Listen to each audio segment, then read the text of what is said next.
Euroregione News. Festa del vino. Marino Zanchetta, presidente Proloco, e il sindaco Eleonora Viscardis per non solo il vino. Giornate dedicate ai bimbi, giornate dedicate ai motori. Abbiamo una domenica dedicata anche alla solidarietà. La gente di Amatrice portare in visione i loro prodotti in modo tale che comunque la gente venga incentivata anche ad acquistare la loro roba, andare a visitare quei posti chiaramente.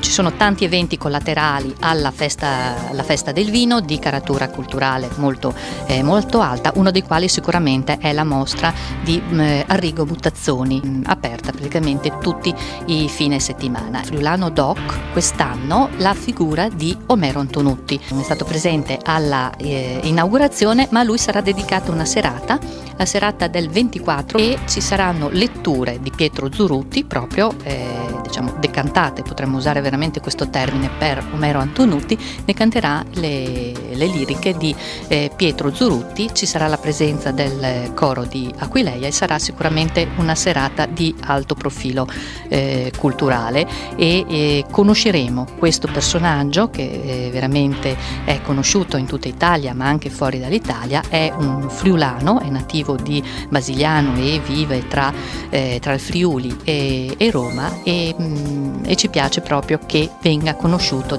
più diffusamente anche nella nostra terra, perciò un invito particolare veramente per questa serata. Oltre a questo ci sono degli eventi teatrali, domenica 12 ci sono presentazioni di un libro di Bertiolo il 17 marzo e ci sono tante presenze. Ci sono una presenza come tutti gli anni degli istituti, perché la festa del vino si sposa anche con l'istruzione, con gli istituti di agraria presenti sul territorio che vengono proprio in concomitanza del periodo della festa con degli enologi. Infatti c'è un ottimo rapporto della Proloco proprio con l'Asso Enologi, che sfrutta questo periodo e questa presenza proprio della festa del vino per divulgare proprio dal punto di vista scolastico istruttivo, e c'è questo connubio con gli istituti che saranno presenti a Bertiolo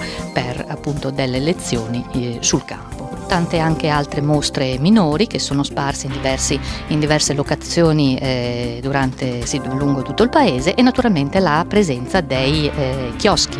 La festa del vino siamo alla 68esima edizione, perciò nasce nei fine anni 59 e la prerogativa di allora erano proprio i chioschi dei produttori di vino che la festa nasce proprio per lo spaccio, il commercio dei vini, e di questa tradizione sono rimasta proprio la presenza dei chioschi lungo il paese, nei porticati o in allestimenti che vengono fatti dalle varie associazioni e sparsi lungo il paese, con una ricca offerta non solo di vini ma anche di tante prelibatezze di piatti che si possono assaggiare e degustare a Bertiolo. Dal Medio Friuli per Euroregione News, Marco Mascioli. I nostri servizi sono disponibili su internet all'indirizzo www.euroregionenews.eu.